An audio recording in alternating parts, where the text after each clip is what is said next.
Now one way it makes a skew jig, it fits in the pocket of the bucket. And with that, you have to make sure that you've got these fixtures perfectly parallel to your wheel. Otherwise, one side will be ground different than the other, and it'll be kind of trapezoid. That's one problem with it. The other problem is it costs money. Stuart Batty showed me a really excellent, fine method for doing it. Generally, you want a 70-degree bevel across the top. So that would be like measurement like that, 70 degrees. So what I do is I set my gauge at 70 degrees, lay it on my flat plate, and I draw a line. And I set it at 70 degrees the other way, whatever that was. And I'll draw 2 lines over there. Then all I need to do is, the rule of thumb is, bring Alan Leland, and if you really want to learn about sharpening, get his book, Woodturning Notes from Craft Supplies. It's $5 now. We also have it in our library. And it's also in the Carolina Symposium handbook from a year or 2 years ago. But he says that you take the thickness of your steel, and the length of your bevel should be 1 3/4 to 2 times that thickness. This is 1/4 inch thick steel, so the length of that bevel perpendicular to the edge should be about 3/8 to 1/2 inch. That's just the easiest way to do it, because I don't know how you measure that angle. I've heard all different stories, and I'm not that technical. What was the name of the book again? Woodturning Notes by Alan Leland. It's the only book by Alan Leland. It's very easy to read. If you really want detail and want to go into the engineering and all that, get Mike Darlow's book. But I can't follow this stuff. So this is pretty close to what I want. So I'm going to set this angle. And usually I guess at it and grind a bit and guess and grind. But if I have a skew that's already got the right angle, I'll just take it and lay it up there. Get my flat plate set right. My tools, I can pound on the handles all the time. Just don't do it with the lathe moving. I mean, the grinder moving. If you hit this too hard, it'll go into the wheel, and then you have to change your wheel out. And pretty much all my skews are going to be about that same angle, as long as they're 1/4 inch thick. And what I'll do is I'll use my finger as a fence, lay it up there on the wheel. My thumb's going to hold it flat on the flat plate, and I just keep it parallel. Once you have that 70 degrees in there, actually this edge right here will be perpendicular to the wheel. But I've been told I can't see very well because I was holding it perpendicular. I thought the woman standing next to me said it wasn't perpendicular. So I said, okay, I guess I'll go back to running parallel to the lines, which is very easy. I'll just lay it up there. Set my distance. That's my distance. So this finger is not moving. Run it across. Take your time. You don't need. You want to use the whole wheel at some point, but you don't have to rip across. And you watch, and you see sparks coming over the top. That means you're there. They're coming across, and I have a nice even bevel. Flip it over the other way. Once again, I'm using my finger as a fence. That finger is not going to move. Once go ahead and grind it. I'm going to say it's done. The other thing I want to do is on the long point side, I want to nick that corner. Just round it a bit. That way if I'm doing a long, kind of gentle curve, concave curve, I can do it without that edge scoring the side of the piece. And when I roll a bead with a long point, that corner won't score it. The last thing I do with this guy, skew's the only tool I own. I like to hold it in my hand. Bring the steel up, I lay it on the heel and touch the tip. Try not to bring it over too far, I'll roll that edge over and I'll lose it. And then I'll hone it. I keep my fingers back so I don't slice it. Theoretically, this tool is already razor sharp. And I'll hone it until I see the shiny edge across the top and the shiny edge at the bottom. The only time I'll take this back to the grinder is I run it into the lathe, drop it on the ground, or when the shiny part from honing it goes all the way across, then I'll hone it again. I'll grind it again. So I hardly ever hone my skew. I hardly ever grind my skew. That's a student basically. Now that's a normal skew. Now Alan Leland came up with this idea from visiting various workshops around the country when he goes to demonstrate. He grinds it 90 degrees for the first 1/4 to 1/3 of the edge. That first little bit's 90 degrees. That way, if you're turning and you want to do that peeling cut, you can lay it up there and do the peeling cut. Richard Raffin has his arch start at the tip and go all the way to the heel, and you can't really do a good peeling cut with that. This method, you can still do the peeling cut, and you have the benefits of when you're doing that planing cut with the edges pulling away. And the other thing is, with a normal skew, in order to do the planing cut, the handle's way over here. With this guy, it's almost perpendicular to the lathe, so you don't have to get out of the way of it. I'll show you that in a minute. The way to grind this, it's the same thickness as steel, so I don't need to change the plate. I'll lay it in there. I'm not going to really turn the lathe on and grind it because I don't know this is different the way it is.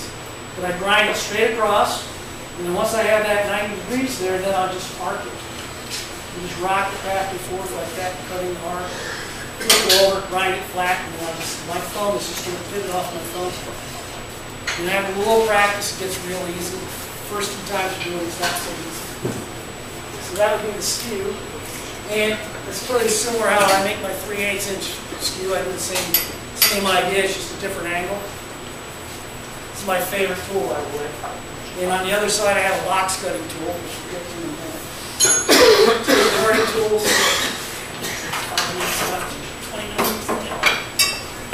See what I can do. Hopefully, I'll get to show you how to use the skew. The parting tool. Yeah, once again, I like a little bit longer bevel on it, but it's probably 2.5 times the thickness of the steel. Whatever's comfortable for you. Once you find it, you just keep grinding. But once again, I'll use the bucket and I'll set it up there. The key is to keep it straight up and down. You have one of those diamond parting tools where it's thicker in the middle than on the ends. You want to make sure that this point meets dead on that thick part of the diamond parting tool. I don't have one, so I can't show you. That's real critical. Bevels don't have to be the same length.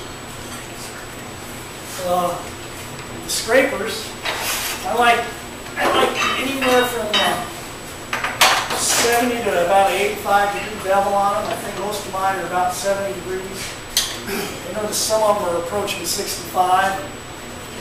You don't want too steep of a bevel on there because then the steel will be very thin and it'll get dull quick. What I do is I set the plate, and all my scrapers are ground at the same angle, so I don't have to keep bouncing back and forth because it really doesn't matter that much. And so what I would do for this guy is I just lay it up there and grind. With a scraper, you grind whatever shape you want. This is a Bonnie Klein kind of box scraper, so you can do the side of a box when you go in there. I really like that design, so I grind along the side. And I like this negative rate. This is about a 5 to 10 degree angle coming down. And I just lay the tool flat, set at that angle. I try to have a nice even bevel all the way across, but it's not necessary because you're not using the whole edge at once. But when somebody looks at it, it looks better if it's all the same. Why is that better than not just having it flat? If this is your side grain on a bowl or something, you're scraping it with it flat across, it gets sucked in. Have you ever done a V-cut with a skew? Well, if you take a skew and do a little V-cut, you can only go in about 6 feet of an inch. I don't care how hard you shove it, because it's a wedge. But putting this bevel on there, it can only get sucked into that end grain so much, because it's a wedge. If you've ever hollowed into a box with the end grain's in there and you hit the bottom, it sucks the tool. Well, this bevel on there barely sucks it at all, because it's a wedge, it can only go in so far, so you have much more control. So I put it on all my scrapers, all of them, even the hollowing ones. Your hollowing tools, you can make these out of wood or whatever. I made a little jig with a set screw, so you can lay it up there, put it in there, and you can grind your scraper any shape you want.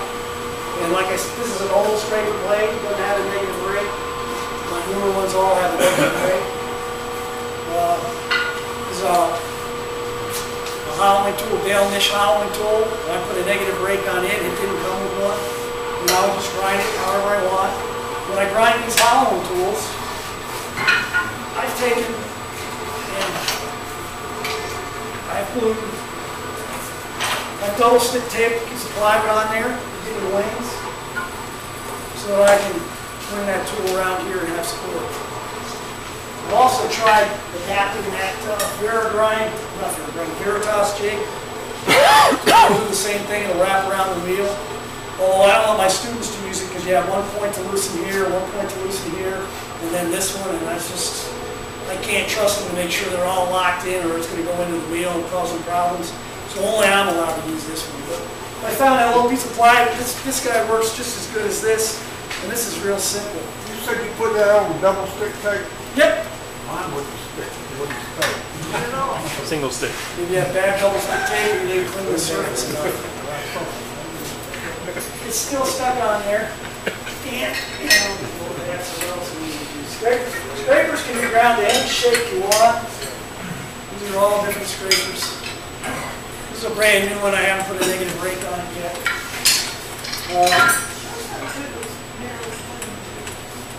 These guys?